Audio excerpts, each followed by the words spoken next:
Bueno, hermanos, vamos a empezar nuestra plática de esta noche. Ruego a todos poner la atención de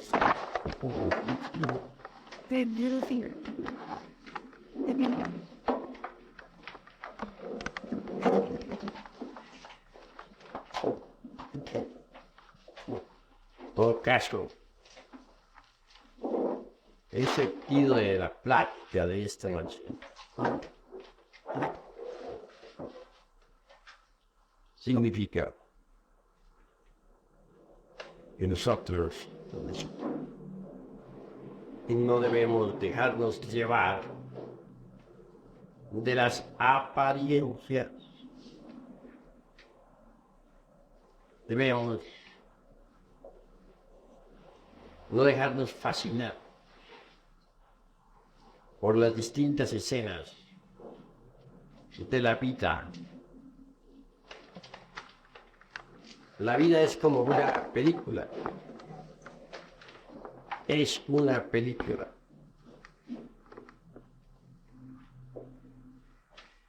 Compuesta como es natural, por muchos cuadros de ser. No conviene en modo alguno identificarnos con ninguna escena, con ningún cuadro, con ninguna apariencia. Porque todo pasa. Pasan las personas, pasan las cosas, pasan las ideas. Todo en el mundo es ilusorio. Cualquier escena de la vida, por muy fuerte que ella sea, pasa, queda atrás en el tiempo. Lo que nos debe interesar a nosotros es eso que se llama el ser, la conciencia. Es ahí lo fundamental. Porque el ser no pasa. El ser es el ser. Y la razón de ser del ser es el mismo ser. Cuando nosotros nos identificamos con las distintas comedias, dramas y tragedias de la vida, es obvio que caemos en la fascinación y en la inconsciencia del sueño psicológico. Y ahí el motivo por el cual no debemos identificarnos con ninguna comedia, drama o tragedia de la vida. Porque por muy grave que sea, pasa. Hay un dicho vulgar que reza así: no hay mal que dure 100 años, ni cuerpo que lo resista. Así que todo es ilusorio, pasajero. Uno a veces en la vida se encuentra con algunos problemas difíciles. Sucede que a veces no encuentra uno en la vida dijéramos la salida, la solución al problema. Y este se vuelve enorme, monstruoso, gigantesco ante nuestra mente. Entonces sucumbe uno entre las preocupaciones. Dice, ¿cómo haré? ¿Qué haré? No le encuentra escapatoria. Y el problema, a medida que se analiza, se vuelve más y más monstruoso, enorme y gigantesco. Pero llega el día. Y si nosotros afrontamos el problema tal cual es decir, si agarramos el toro por los cuernos, como se dice, vemos que el problema queda en nada. Se destruye por sí mismo. Es de naturaleza ilusoria. Mas suele cualquier problema tomar tales proporciones.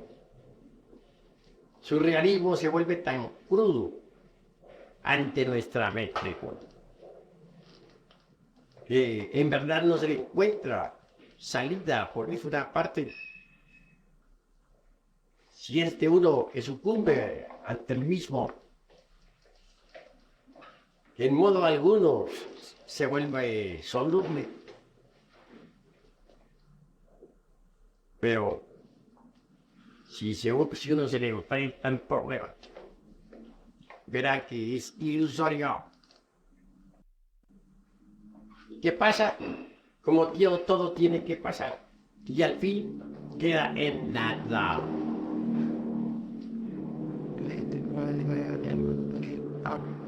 Si uno procede en esa forma, no identificándose jamás con ninguna situación, con ningún evento,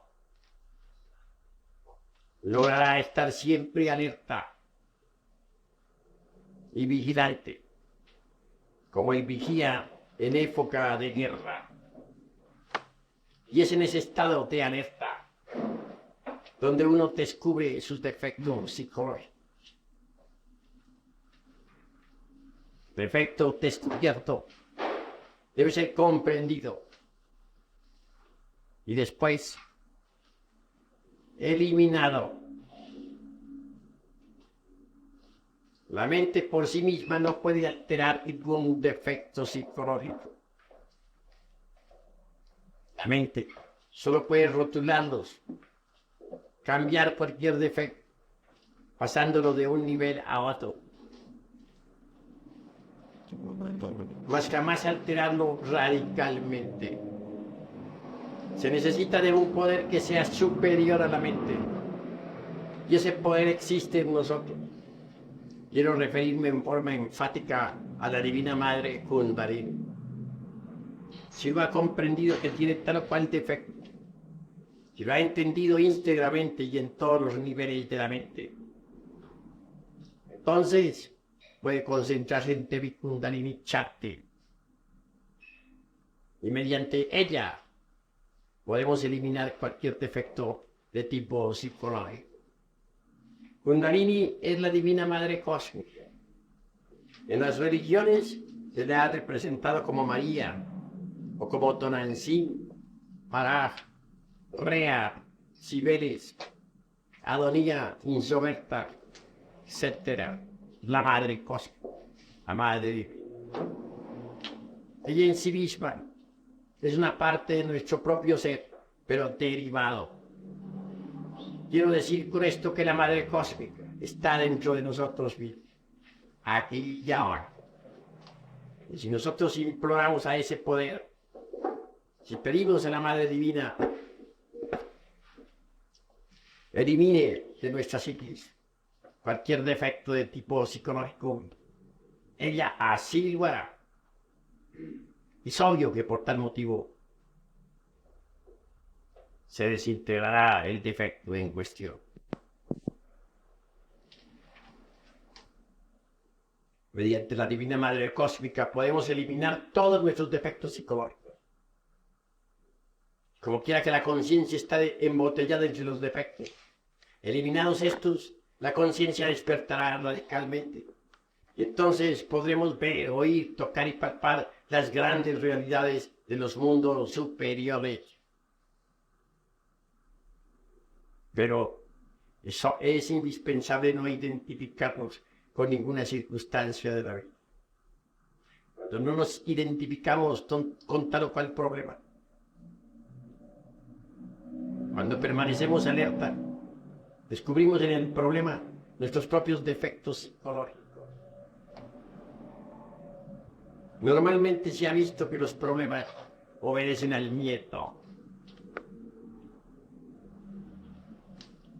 El yo del temor mantiene los problemas vivos. Se le teme a la vida, se le teme a la muerte, se le teme al que dirán, al dice que se dice, a la miseria, al hambre, a la desnudez, a la cárcel, todo se le teme. Y debido a esto, los problemas se hacen cada vez más insolubles, más fuertes. Un problema económico, ¿qué tenemos? La ruina. O el que tengamos que pagar determinada deuda. O el que si no pagamos nos meten a la cárcel. Etcétera. Etcétera. En un problema de familia, ¿qué tememos? Él dice que se dice. La lengua viperina. El escándalo. Los intereses creados. Etcétera, etcétera, etcétera. Pero si se elimina el yo del temor, ¿en qué queda el problema? Todo se esfuma. Se vuelve nada. Tenemos que pagar el alquiler de una casa. Tememos que nos lancen a la calle. Hasta pasamos noches desvelados, pensando en que el actuario ha de llegar o sacarnos a la cárcel. Al fin llega el día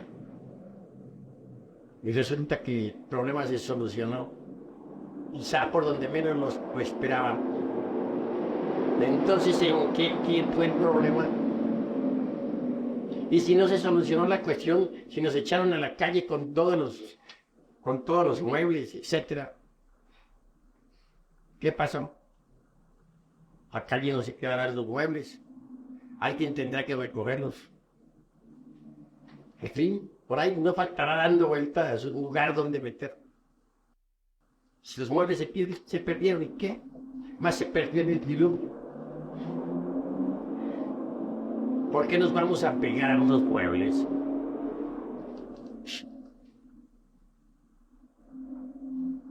Después pasó el problema. Por ahí quedamos viviendo en algún lugar. El problema quedó atrás en el tiempo. ¿Qué se hizo el problema? No olviden ustedes que todo pasa. Pasan las ideas, pasan las personas, pasan las cosas. Todo en este mundo es fugaz e ilusorio. No podemos y no debemos identificarnos con las apariencias, porque las apariencias engañan. Eso es obvio. Pensemos en los estados de conciencia. Y eso es superlativo. Claro. Hay una tendencia general de todos a juzgar equivocadamente a todos. Y eso es lamentable. ¿Por qué todos juzgan a todos? Y equivocadamente. ¿Cuál es el motivo? Sencillamente uno y muy fácil de comprender. Sucede que cada cual proyecta sus propios defectos psicológicos sobre los demás.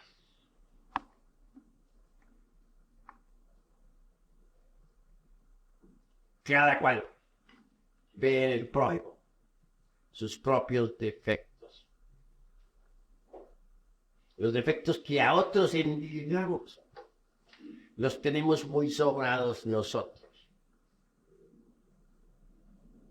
Juzgamos a otros como nosotros somos.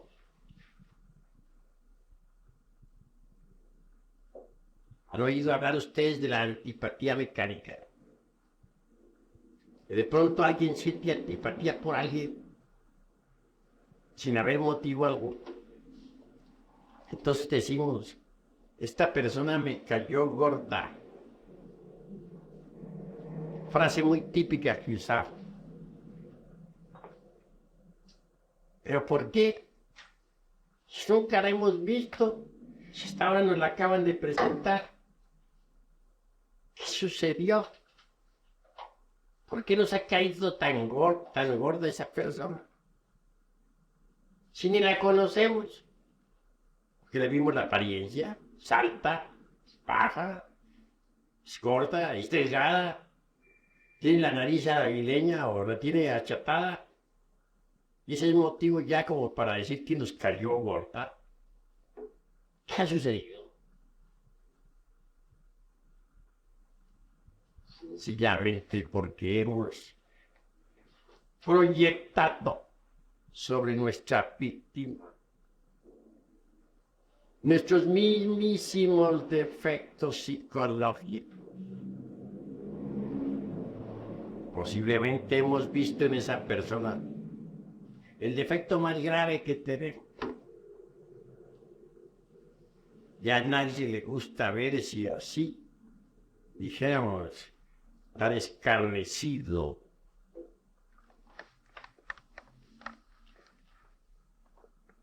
La realidad de los hechos es que tal persona se ha convertido en el espejo, donde nosotros nos vemos a sí mismos tal cual somos. Estamos alertas, si no nos identificamos con el evento, con la persona aquella que nos cae tan corta, si en vez de estarla criticando, nos autocriticamos, nos autoobservamos, a ver qué es lo que está pasando, descubriremos que un defecto nuestro, nacido de ayer o de ayer, o quién sabe de qué tiempo atrás, o de otras existencias, se ha reflejado en aquella persona. Y por eso nos cae tan gorda. He ahí lo que es la antipatía mecánica. Absurda en un 100%. Nosotros necesitamos aprender a vivir políticamente. El ser humano, ante todo, es un ente político, un animal político. Y el mismo hombre es un hombre político. Si uno no sabe vivir políticamente, se crea problemas en la vida. Uno tiene que aprender a vivir políticamente. Y en vez de sentir antipatías mecánicas, vale la pena que nos investiguemos a sí mismos. En verdad que proyectamos nuestros propios defectos psicológicos sobre los demás. Porque juzgamos equivocadamente al prójimo. Porque todos tenemos tendencia a ver los defectos del prójimo, toda clase de defectos. Sencillamente porque proyectamos en el prójimo nuestros propios defectos. Juzgamos equivocadamente. Suponemos que fulano es así o asá. Y resulta que ni es así ni es asá. Es completamente diferente y nuestro juicio resulta equivocado, falso.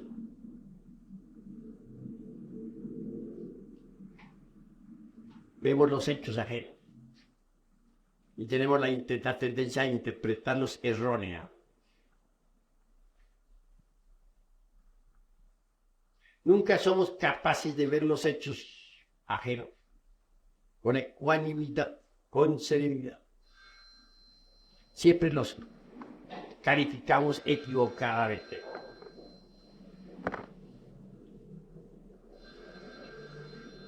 Recuerden ustedes que hay mucha virtud en los malvados y que hay mucha maldad en los virtuosos. los defectos que cargamos en nuestro interior, nos vuelven injustos para con el prójimo.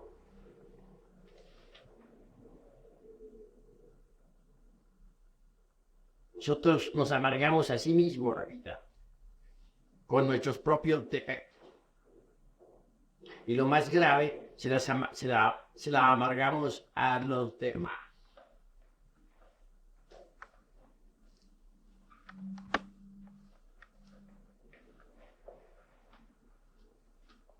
El defecto de los celos, por ejemplo. ¿Cuánto daño ha hecho? Existen celos políticos, existen celos de tipo religioso, celos de tipo profesional,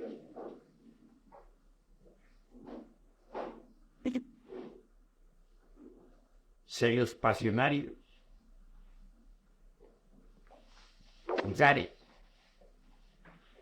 del hombre por la mujer, de la mujer por el hombre, etcétera, etcétera, etcétera. Ese es un yo, el yo de los celos. Y es ciego. No sabe de lógica, no sabe del razonamiento, no entiende nada de ciencia, ni escucha razones. ¿Cuántos casos de muerte por los celos? Los celos profesionales, ¿cuánto daño hacen? Algunos curanderos magníficos que sabían sanar de las enfermedades al prójimo, magníficos botánicos, muchas veces fueron a dar a la cárcel. ¿Quién los metió en prisión si no estaban haciendo mal a nadie? Si solo sanaban el prójimo. Los celos profesionales. ¿De quién? De sus colegas titulados.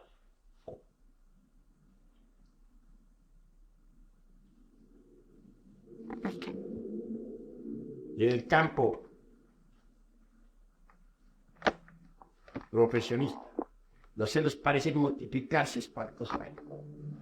El círculo, círculo artístico, círculo político, círculo religioso, pero en cada círculo hay terribles celos, espantosos. Sufren los celosos y hacen sufrir también a sus semejantes. Celos han causado mucho daño. Aviso. Si eso decimos de los celos, ¿qué diremos nosotros de todos los otros defectos que tenemos? Ahora las apariencias engañan. Muchas veces juzgamos un acto ajeno en forma equivocada, de acuerdo con nuestro ser. Y el resultado viene a ser precisamente la calumnia. Y todos calumnian a todos. Eso está ya demostrado.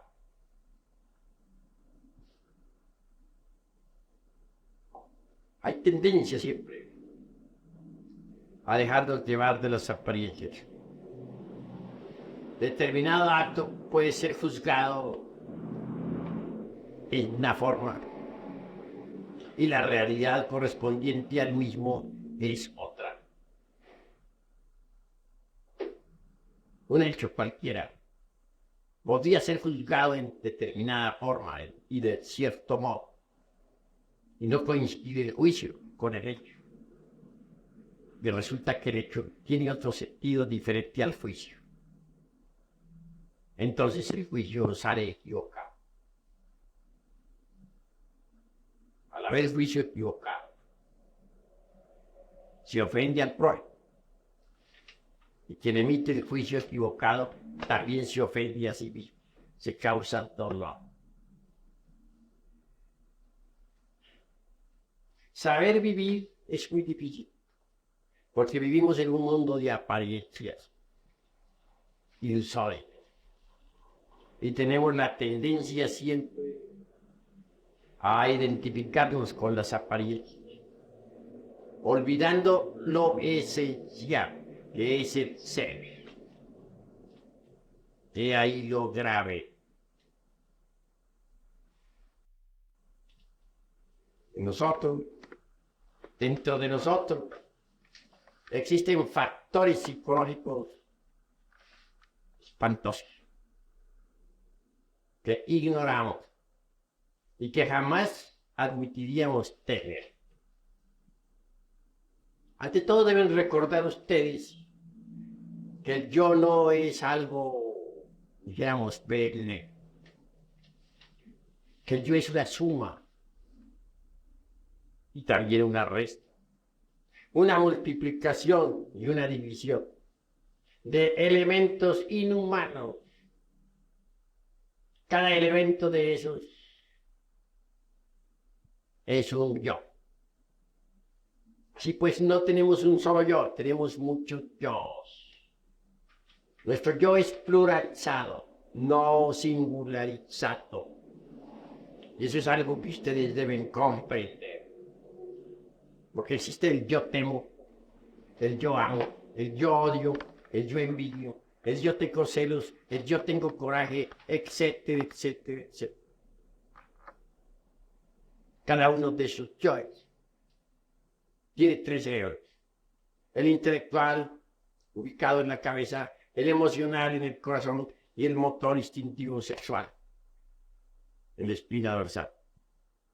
Cada uno de esos yoes es una persona diferente. Así pues, tenemos muchas personas viviendo dentro de nuestra persona. Lo más grave es que la conciencia, lo más digno, lo más decente que hay en nosotros, está embotellado entre todas esas personas internas que cargamos. Y se procesa la conciencia de esa forma, de modo subconsciente, en virtud de su propio condicionamiento. Es decir, está dormida. Y hay yoga. Si tenemos la conciencia dormida, ¿cómo podríamos en verdad conocernos a sí mismos? Ahora, ¿creen ustedes acaso que alguien que no se conoce a sí mismo puede conocer a los demás?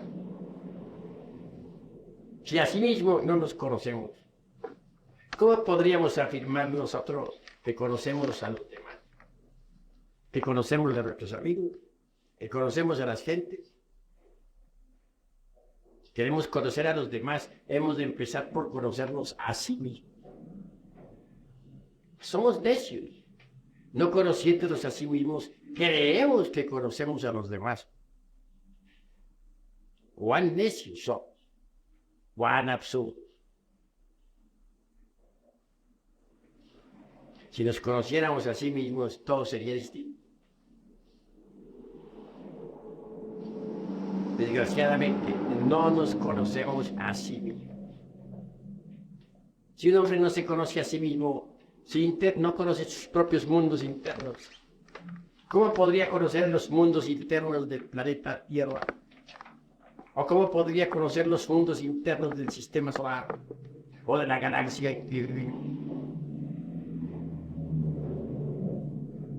Si alguien quiere conocer los mundos internos de la Tierra o del sistema solar o de la galaxia o de las galaxias, debe empezar por conocer sus propios mundos internos. Empezar por conocerse a sí mismo. ¿Cómo podríamos conocernos a sí mismos si no dirigimos jamás la inteligencia hacia el interior? Si no nos acordamos nunca de nosotros mismos, debido a que estamos identificados precisamente con las apariencias de la vida. ¿Cómo podríamos conocernos a sí mismos si jamás dirigimos la inteligencia hacia adentro, debido a que estamos fascinados por los distintos eventos, sucesos, acontecimientos que llegan a nosotros? ¿Cómo podríamos conocernos a sí mismos si nunca dirigimos la conciencia hacia adentro? Debido a que los múltiples problemas de la existencia nos tienen atrapados. Los vemos insolubles. Creemos que son eternos. No nos damos cuenta de que tienen un principio y que tienen un fin. Estamos atrapados por lo que es inestable, por lo que no tiene verdadera realidad. Estamos metidos dentro de una máquina que gira incesantemente. Juzgamos a los demás de acuerdo como somos.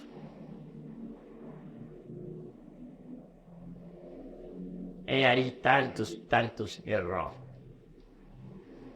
Y no coinciden nuestros juicios. Cuando se ven que malinterpretamos, sean estos propios o ajenos.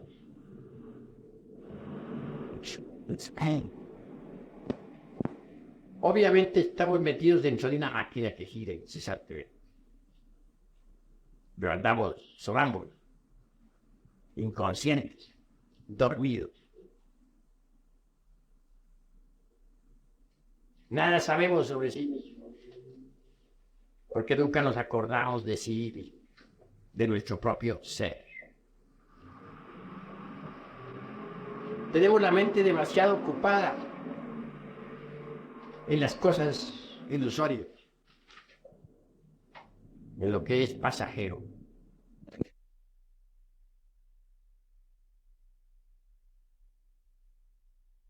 La reflexión íntima del ser. No vivir más como no. Vivir en estado de alerta percepción, alerta novedad. Estamos en un estado de coma espantoso. Reflexionen en esto. No nos conocemos a sí mismos, primero. Segundo, proyectamos nuestros defectos psicológicos sobre los demás y vemos en los demás nuestros propios defectos. Tercero, juzgamos equivocadamente las acciones de los demás.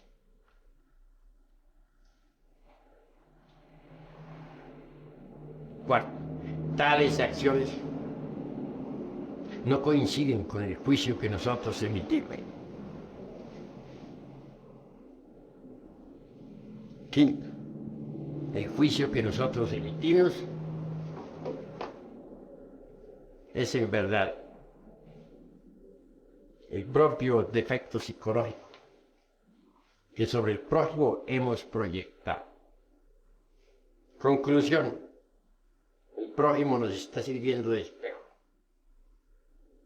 pero nosotros no nos damos cuenta en nuestra inconsciencia de que el prójimo está únicamente reflejando nuestros propios defectos, nuestro propio yo psicológico.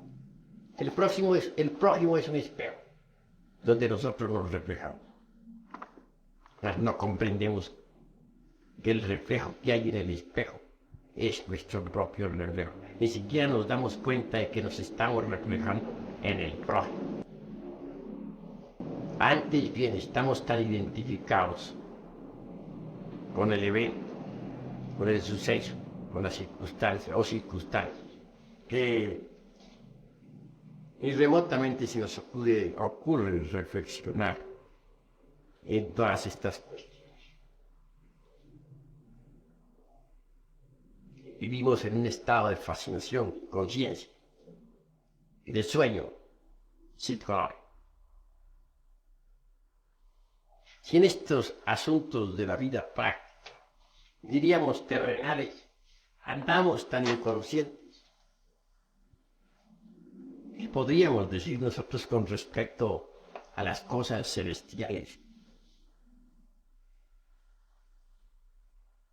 En verdad, que podríamos malinterpretar.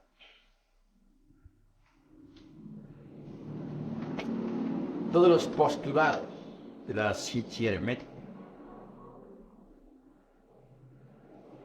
Podríamos malinterpretar debido a nuestros juicios erróneos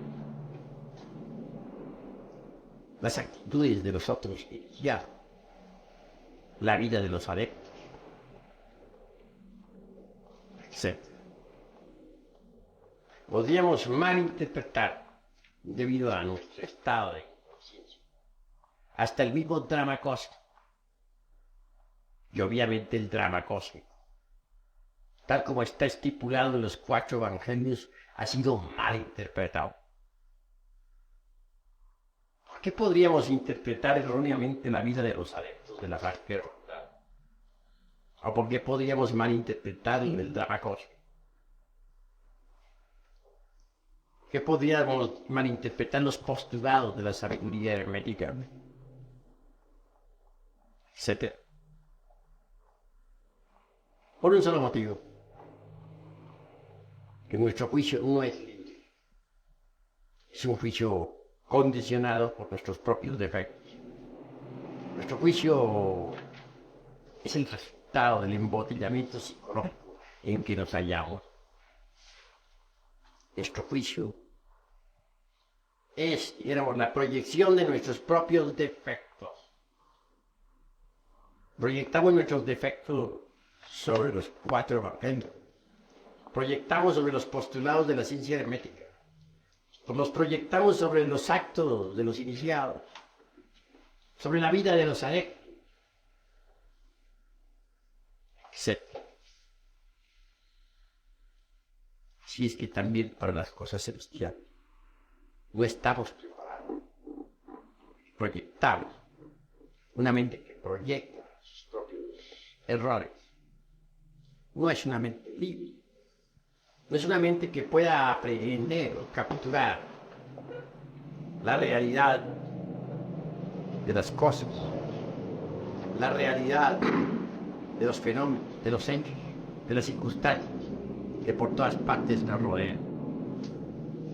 Una mente así, si no sirve para comprender las cosas terrenales, ¿cómo serviría para entender la vida de los grandes misterios? Cosas celestiales. Incuestionablemente fallaría. Porque si los terrenales no se pueden entender, mucho menos los celestiales. Así que creo yo que lo vital en la vida es no dejarnos llevar de las campanillas, no dejarnos capturar por se ven las circunstancias. Antes bien estar alertas para descubrir en tales eventos nuestros propios defectos de tipo psicológico. Cada circunstancia de la vida, sea esta en la casa, en la calle, en donde sea, nos brinda maravillosas oportunidades. Que si estamos alertas y vigilantes como el vigía en época de guerra, logramos aprehender nuestros propios defectos que se proyectan sobre el prójimo. El próximo es el espejo, podemos ver nuestros mismos defectos. Si vamos por la calle y vemos a un ebrio, a un borrachito, ¿qué hace? ¿Qué burlarnos del borrachito? Antes bien decir, ahí voy yo, vea, ese borracho soy yo. Vea cómo hago de pantomima. ¿Cuál cómico estoy? Ese soy yo, ahí voy. Debemos aprender a vernos en los demás. Descubrimos allá a un individuo que truena y relampaguea, que rasga sus vestiduras como Caifás. Podemos decir, ahí estoy. Sí. Voy a ir a juntos. ¿Cómo rasgo mis vestiduras? ¿Cómo blasfemo? Ese soy yo. En verdad estamos reflejándonos sobre los demás. El prójimo nos estamos reflejando. Podrían ustedes decir en forma enfática, tal vez objetable. No, yo no soy ladrón. Yo no soy un asaltador de casas. Yo no me subiría jamás a la azotea a meterme a una casa ajena para robarme los dineros de las joyas. Eso diría, ¿verdad? Juzgaríamos al ladrón diciendo ladrones. Y a la cárcel, por ejemplo. Sucede que dentro de nosotros también existe el yo ladrón. No lo conocemos, no lo hemos descubierto. Pero sí. Ahí sí, como dijo Galileo, pulsemos, se mueve. Pero se mueve, se mueve. Cuando a Galileo le preguntaron, ¿jura usted que la Tierra no es redonda y no se mueve? Entonces dijo, juro, pulsemos, se mueve. Es decir, pero se mueve, se mueve. Lo juro, pero se mueve, se mueve. Así dijo Galileo. Se evitó de que lo quemaran vivo en la hoguera de la Inquisición. Así. Podemos decir que nosotros no tenemos el yo del robo. Algo que ustedes, personas tan honradas, que sean incapaces de quitarle un quinto a nadie. Y sin embargo tienen el yo del robo. Increíble. Algún día lo descubrirán. ¿Quién podría pensar que, por ejemplo, una dama virtuosa, magnífica esposa, por ejemplo, tenga un yo de prostitución? ¿Posible? O no vamos tan allá. Pensemos en una niña pequeña, que es todavía más escandalosa. Que una niña de 12 años, inocente, bien criada religiosamente, tenga el yo del prostíbulo. Es algo que causa asco. Dirían ustedes imposible, absurdo. Mas sí puede ser. Recuerden también ustedes que así como hay una luna allá arriba brillando entre el firmamento, que tiene dos caras. Una para iluminar la noche. Hay otra escondida, oculta, que nunca se ve. Así también hay una luna psicológica dentro de cada uno de nosotros, con dos caras. La que se ve y la que no se ve. La manifiesta y la oculta. En la cara manifiesta de esa luna psicológica tenemos los defectos que a simple vista resaltan. Ira, codicia, lujuria, envidia, orgullo, pereza, gula, etcétera, etcétera, etcétera, y otras tantas que más. Pero tras de esa luz psicológica, tras de esa cara que a simple vista se ve, de nuestra luna psicológica, existe la parte oculta, la que no se ve. Y tenemos defectos que ignoramos. Allí todos resultamos magos negros. Allí todos resultamos hechiceros, brujos. Allí resultamos ladrones. Allí las damas más aristocráticas resultan prostitutas, etcétera, etcétera. En esa cara oculta de la luna que no se ve, de la luna psicológica, hay yoes de prostitución, hay yoes de adulterio, hay yoes de asesinato, hay yoes de robo, etcétera, etcétera. Yoes que normalmente ignoramos. Porque si alguien nos dijera que nosotros tenemos tal o cual yo de eso, nos ofendería. No aceptaría de ninguna manera. Mas si los tenemos. Si un santo del nirvana, si a un santo del nirvana se le dijese que él tiene todavía yoes del asesinato, o de la prostitución, o del robo, se le ofendería terrible, que el santo nos bendeciría dulce, que Dios te perdone, hijo mío, estás perdonado, no guardo rencor, pero sé, hijo mío, que yo no tengo nada de eso. Diría que el santo del mi hermano. ¿Por qué? Porque me hizo más pensar. De esa forma que el santo detiene su avance hacia el eterno Padre Cósmico común. Y muchos son los santos que así están detenidos en su avance, que en verdad son, aunque sean del nirvana, en la cara oculta de la luna que no se ve, en esa cara oculta de la luna sí, cargan todos esos ya. Y esto es lo que no entienden mucho. Esto es en verdad lo claro. Todos tenemos la tendencia a justificar, a dejarnos llevar por esa apariencias. En cuanto a lo que a mí se refiere, ni soy santo, ni me interesa ser santo. ¿Por qué no me interesa ser santo? Porque me detendría en mi progreso. Sé muy bien que en la parte oculta de mi luna psicológica tienen que existir, lamentablemente existen, yoes de tiempos antiguos, escondidos entre las tinieblas. Eso sé también que solo penetrando heroicamente con la espada en la mano de esa zona de nuestra luna psicológica, podemos en realidad de verdad eliminar tal defecto. Mas esto es muy avanzado. Normalmente las gentes pueden eliminar los defectos de esa parte de la luna psicológica, esos defectos que resaltan, que a simple vista se ven.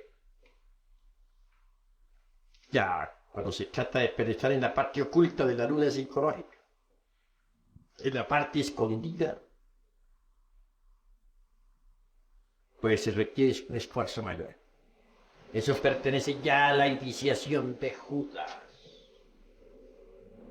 Corresponde a la pasión por el Señor. Nadie podría penetrar en esa zona si no empuñara la lanza en la forja de los siglos, es decir, en la novena esfera. Misterio, sí, muy grande. El santo no llega tan lejos. Se contenta con eliminar los yoes defectos que posee la cara visible de su luna psicológica. Luego, se beatifica. De ahí. Y entonces se estanca. He ahí el motivo por el cual yo no soy santo, ni quiero ser santo. Únicamente hago la competición. Y eso es lo fundamental. La competición de sí mismo. En realidad, de verdad, el adepto está más allá de los santos. Cuando alguien dijo los santos maestros, ese alguien está equivocado. Porque los maestros están más allá de los santos. Primero está el profano, luego el santo y después el maestro. El maestro está más allá de la esfera de los santos. El maestro está en la sapiencia. Mas es posible juzgar equivocadamente a los maestros, a los adeptos. Tenemos siempre la tendencia a proyectar hasta sobre los adeptos nuestros propios defectos.